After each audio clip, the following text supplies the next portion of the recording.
नमस्कार जी, बहुत बहुत शुक्रिया आप सब लोगों का इस जुड़ाव के लिए। जल्दी से जल्दी आप जुड़िए तो फिर एक अहम खबर की ओर जो है हम लोग चर्चा पकड़ेंगे।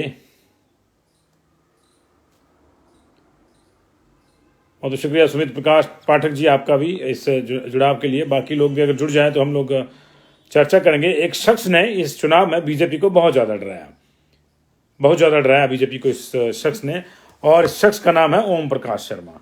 आखिर ये ओम प्रकाश शर्मा है कौन? बीजेपी कांग्रेस से नहीं डरती है, बीजेपी किसी और से नहीं डरती है, लेकिन ये ओम प्रकाश से क्यों डरती है? इस चुनाव में ओम प्रकाश का क्या कनेक्शन है, ये आपके साथ चर्चा करेंगे। जल्दी से जल्दी जुड़ जाइए। दरअसल इस बार का चुनाव बहुत ही अलग किस्म का चुनाव है। अगर आप सियासत के लिहाज से देखें तो भी, और अगर विरासत के लिहाज से देखें तो भी, और उसी अलग किस्म के चुनाव में इस बार ये नई चीज जुड़ी है, ओम प्रकाश शर्मा। जी हाँ, आपको याद होगा लगातार हिमाचल प्रदेश में इस तरह की चर्चा आप सुनते रहे होंगे कि कर्मचारी ही तय करते हैं कि सरकार किसकी होगी किसकी नहीं। बीच में ये तिलस्म टूटा भी और कर्मचारियों के बहुत से ज्यादा संघ बन गए।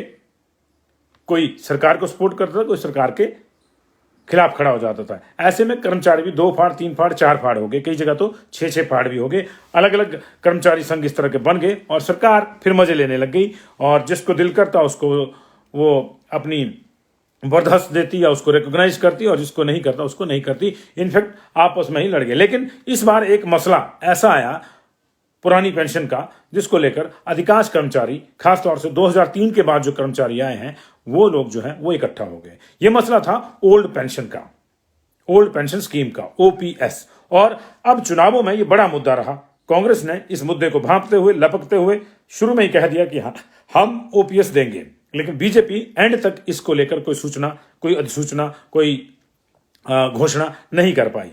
आखिर ये रैली जो प्रधानमंत्री नरेंद्र मोदी की 10 तारीख को हुई थी, 2 कांगड़ा में और सोलन में, तो वहां भी इस संघ को, एनपीएस संघ को, न्यू पेंशन संघ वालों को, कर्मचारियों को जो है ये उम्मीद थी कि कोई ना कोई इस तरह का घोषणा हो जाएगी कि हम आए तो देंगे। लेकिन ऐसी घोषणा हुई नहीं। और उसके बाद अगले 2 दिन के भीतर, क्योंकि पहले से ही प्री प्लान था, बड़े लंबे समय से ये लोग जो हैं वो आंदोलन करते, अगले 2 दिन के भीतर एक कोड जनरेट किया गया।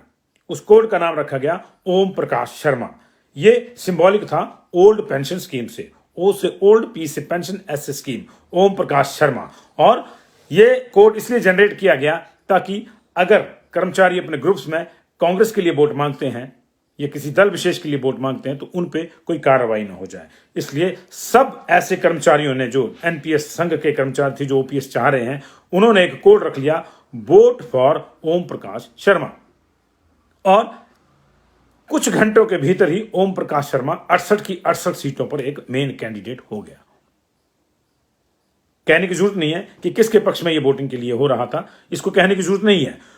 बीजेपी ने इसको भांप कर बड़े पहले ही एक शिकायत दर्ज करा दी थी। बीजेपी के चुनाव प्रकोष्ठ ने एक जो है वो शिकायत दर्ज करा दी थी एनपीएस संघ के कर्मचारी जो थे, उनके जो कार्यकारिणी थी, उनके अध्यक्ष, बाकी जो पदाधिकारी थे, उनके खिलाफ कि ये लोग जो हैं कांग्रेस के लिए वोट मांग रहे हैं। उस पर एक विभागीय कार्रवाई भी शुरू हुई थी।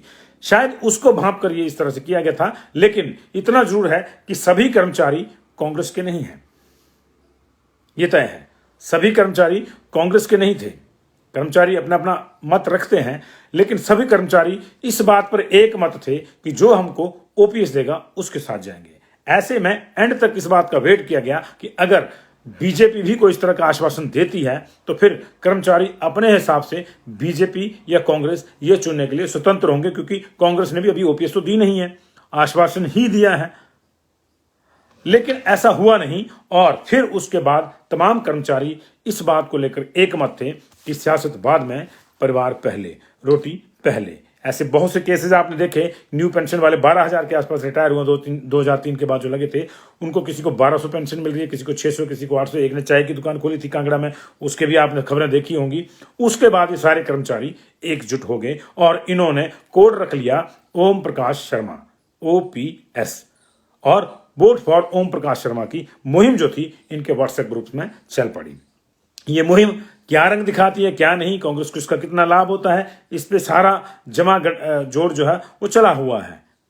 और अंततोगत्वा 8 तारीख को ही पता चलेगा कि क्या इस ओम प्रकाश शर्मा की वजह से कांग्रेस को लाभ हुआ या नहीं हुआ है, लेकिन फिलहाल बीजेपी ओम प्रकाश शर्मा से डरी हुई है। डरी क्यों हुई है? क्योंकि हम आपको इसका आंकड़ा बताते हैं। हम इसको जो है इस तरह से देखिए इस पूरे मामले को कि पूरे प्रदेश में जो है ये इस समय जो संख्या है वो 1,35,000 है ऐसे कर्मचारियों की जो ओपीएस मांग रहे हैं, जो ओम प्रकाश शर्मा के समर्थक माने जा रहे हैं। 1,35,000 कर्मचारी। अब कपल केस को भी निकाल लीजिए इसमें से, और जिनकी शादियां नहीं हुई उसको भी निकाल लीजिए, तब भी मान लीजिए मोटा मोटा 35,000 आपने ऐसे निकाल दी जिनकी शादियां नहीं हुई है। नौकरी लगने के बाद शादी तुरंत प्रभाव से हो जाती है, ऐसा सामान्य है क्योंकि नौकरी बड़ी लेट लगती है। तो अगर 1 लाख लोग भी ऐसे हैं जो शादीशुदा हैं तो ये हो गए परिवार दो लाख परिवार हो गए। 1 लाख उनके जो कर्मचारी हैं और 1 लाख उनके ससुराल वाले जिनको भी इसका असर पड़ रहा है कि उनकी दामाद को या उनकी बहू को जो है ओपीएस नहीं मिल रही है। तो इस तरह से 2 लाख परिवार हो गए। अब 2 लाख परिवारों को आप अगर 4 की एवरेज जो संख्या है उससे रखें तो उसको जो है फिर आप 8 लाख वोट ये हो जाते हैं। इसको और कम कर लीजिए, आप इसको 6,80,000 ही लिखिए। उसका मतलब ये इसलिए हम कह रहे हैं कि हर कंस्टिट्यूंसी में फिर 10-10 हजार आ जाते हैं ये। और ये कितने प्रभावी होंगे हर कंस्टिट्यूंसी में अगर 10,000 वोट इस तरह के हैं जो ओपीएस वालों से जुड़े हुए, तो आप देख सकते हैं। अगर कुछ नहीं होगा तो 1,35,000 जो हैं, अगर इनको आप डबल भी कर लेंगे, 2 ही लोग होंगे इसके बाद, पति पत्नी ही होंगे, तब भी ये 2,70,000 होते हैं। और पिछली बारी बीजेपी और कांग्रेस में जो फर्क था 2,68,000 वोटों का था। अब तक का सबसे बड़ा फर्क था ये, 2,68,000 वोटों का फर्क था पिछली बारी जो था बीजेपी और कांग्रेस में, 2,68,982 टू बी एग्जैक्ट ये फर्क था। ऐसी स्थिति में ये 2,70,000 तो हो ही जाते हैं अगर सबकी शादियां हुई है तो, और वैसे भी मिनिमम इतना हो जाता है। और ओवरऑल अगर पिछले चुनाव को छोड़ दें तो 1998 में जो है 1,15,000 वोटों पे ही मामला सिमट गया था दोनों पार्टियों के बीच में। 2003 में 1,47,000 वोटों ने ही डिफरेंस क्रिएट कर दिया था हार जीत का। 2007 में 1,40,000 वोट रहे थे ऐसे जिन्होंने हार जीत तय कर दी, और 2012 में 1,47,000 वोट रहे थे। तो लगभग यही है कि 1.5 लाख वोट के आसपास अगर इधर उधर हो जाता है, किसी पार्टी को ओवरऑल 1.5 लाख वोट ज्यादा मिल जाता है तो वो सत्ता बना लेती है और उसको क्लियर मेजॉरिटी आ जाती है। बीजेपी को पिछली बार कांग्रेस के मुकाबले 2,68,982 वोट ज्यादा थे, तो उसने सीटों का डिफरेंस देख लीजिए, 23 सीटों का डिफरेंस आ गया, 44 सीटें बीजेपी को आ गई, 2/3 बहुमत आ गई थी। ऐसे में ये प्रभावी है।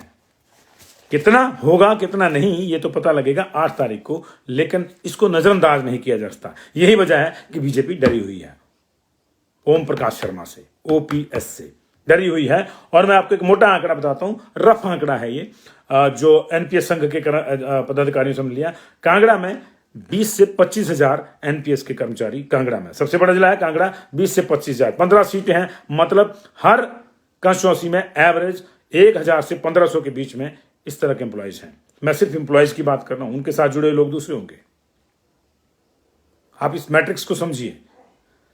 एनपीएस के कर्मचारी ही 1,37,000 जो हैं, 35,000 जो हैं, उनमें से कांगड़ा में 20 से 25,000 है, यानी हर सीट पे 1,000 के आसपास, 1,500 के आसपास कर्मचारी ही हैं।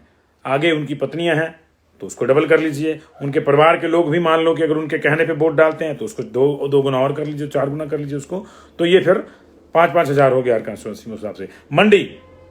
मंडी दूसरा बड़ा जिला है, 10 सीटें हैं यहाँ पे 20,000 एनपीएस के कर्मचारी हैं, 20,000 से प्लस, 21 सोचते हैं, 21 से कम, 20 से ज्यादा हैं, और यहाँ 10 सीटें हैं, यानी एवरेज बढ़ गया यहाँ पे हर सीट पे 2,000 सिर्फ कर्मचारी, उनकी पत्नियां, उनके स्पाउसेस, उनके बाकी रिश्तेदारों की बात नहीं मैं कर रहा, ये है जी। और मंडी जिले से बात अगर हम करें तो शिमला में 25,000 जो हैं वो हैं, और यहाँ जो है एवरेज 3,000 हो जाता है। 8 सीटें, 8 या 24, एवरेज 3,000 एम्प्लॉयज जो है वो एनपीएस संघ के जो हैं यहाँ पे काम कर रहे हैं एक कंस्टिट्यूंसी में। सोलन में ये 10 से 12,000 हैं टू बी एग्जैक्टली, 5 सीटें हैं वहाँ पे, तो ये भी 2,500 के आसपास वहाँ बैठता है। इस तरह ऊना में 10,000 है, 2,000 की एवरेज आती है, वहाँ भी 5 कंस्टिट्यूंसी है। हमीरपुर में भी 10,000 के आसपास है, वहाँ भी 2,000 पर कंस्टिट्यूंसी की जो है वो एवरेज आ रही है। चंबा में 3 आ रही है, वहाँ 15,000 के आसपास है। किन्नौर और लाहौल स्पीति में ये 2 और 2,500 हैं। लेकिन बात वही आ गई, एवरेज जो है क्योंकि पूरे जिले की एक ही सीट है। तो इस लिहाज से अगर आप देखें तो ये जो आंकड़ा है इनका, ये 135 को अगर आप सिर्फ उनके स्पाउसेस से गुणा करेंगे तो 270 होता है, और अगर उनके माता पिता भी साथ में मिला लेंगे तो ये 540 हो जाता है, और अगर ससुराल वालों को मिला लेंगे तो ये 10 लाख से ऊपर यह आंकड़ा चला जाता है। तो इस आंकड़े से बीजेपी डरी हुई है, क्योंकि ये एक ऐसा वर्ग है जो एक मुश्त इकट्ठा एक तरफ को जा सकता है, क्योंकि इनका संघ बना हुआ है, बकायदा जा सकता है। हाँ, बीजेपी को जो उम्मीद है इसको टैकल करने की, उसकी भी चर्चा करेंगे। वो कहां से है, वो भी उसकी भी चर्चा कर लेंगे, बीजेपी को कहां से उम्मीद है। लेकिन ये एनपीएस संघ को लेकर माना जा रहा है कि ये जो ओम प्रकाश शर्मा है, वो मैक्सिमम जो है वो सरकार के खिलाफ गया होगा, या उस पार्टी के साथ गया होगा जिसने उनको वादा किया है कि वो ओपीएस लागू करेंगे। तो वादा किया है कांग्रेस ने, बीजेपी ने किया नहीं। कांग्रेस ने कहा कि हमारी सरकार बनी तो पहले ही कैबिनेट में हम ओपीएस लागू करेंगे, लेकिन निश्चित तौर पे बीजेपी इससे घबराई हुई है। लेकिन उसको उम्मीद कहां है, हर चीज का कोई तोड़ होता है। बीजेपी को इसकी उम्मीद कहां है, बीजेपी ने इसका तोड़ ढूंढा है लाभार्थियों में।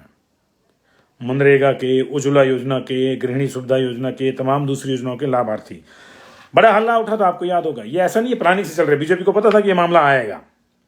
डरी भले ही बीजेपी है, लेकिन बीजेपी को मालूम था कि मामला आएगा। इसलिए आपको याद होगा जो सितंबर की रैली हुई थी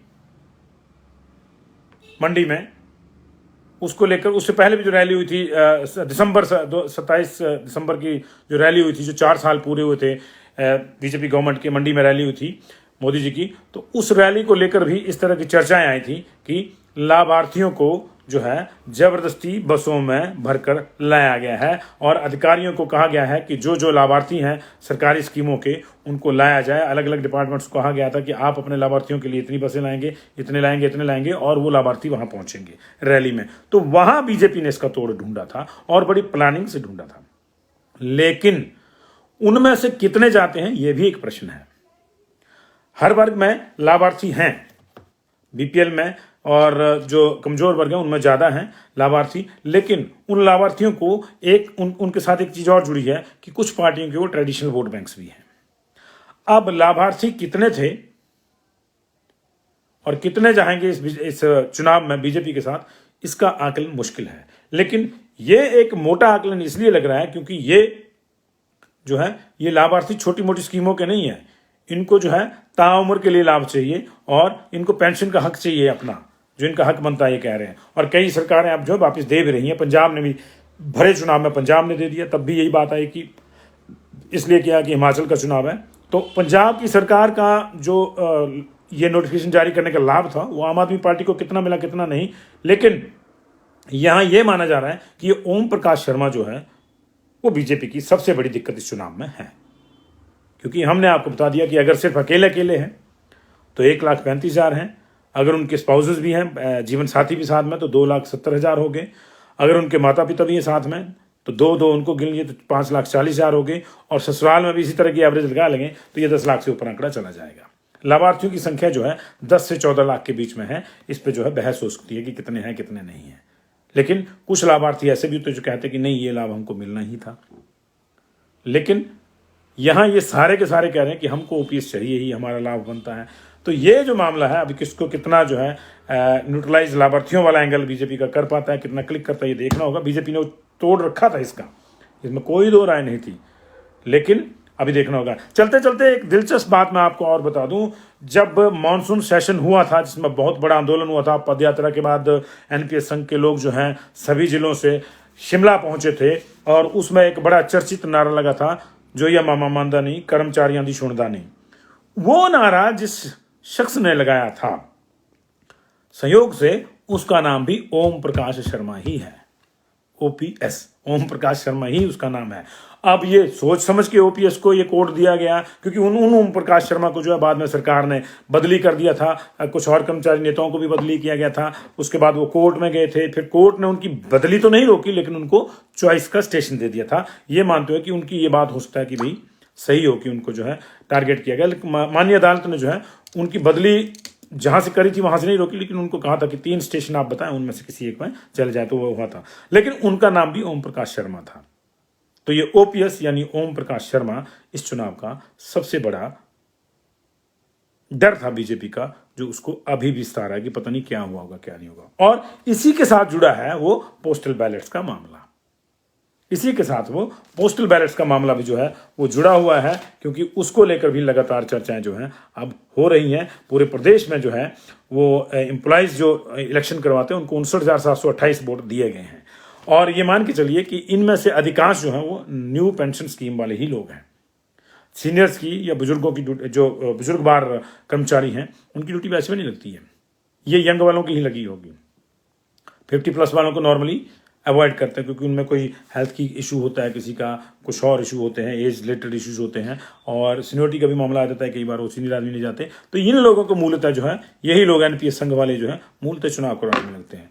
तो ये जो कहा जा रहा है कि इनके वोट नहीं आए, क्या इसके पीछे सियासत है, या फिर ऐसा है कि एक मुश्त ही आएंगे, सबने इकट्ठे ही पोस्ट की है? हमको नहीं मालूम, हमको कुछ नहीं मालूम।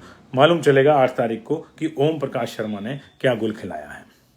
बीजेपी कमल खिलाना चाहती है फिर से, और ओम प्रकाश शर्मा कौन सा गुल खिलाते हैं ये पता चलेगा 8 तारीख को। बहुत बहुत शुक्रिया आप लोगों का, थैंक यू वेरी मच।